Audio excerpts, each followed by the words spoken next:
Hi guys, welcome to the channel. In today's video, I'm going to show you how you can recover deleted Instagram chats and messages on Instagram. So the first step you simply need to do is to open Instagram application.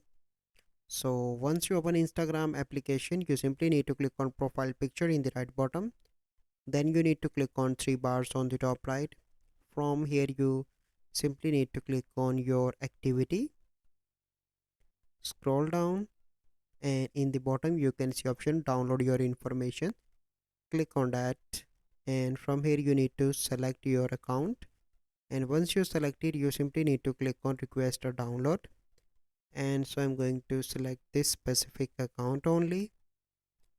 Click on next. So here you can see option of complete copy, select type of information. So I'm going to click here because I only need messages, so you need to select the data that you want to download. So this one, click on next, and then you need to click on submit request. Once you send a request, then that data will be available for you after some time on your email address. So this is the process. I hope you find this video helpful. If you find this video helpful, must like this video, subscribe to our YouTube channel for future videos. We'll see you in the next video. Thank you. Have a good day.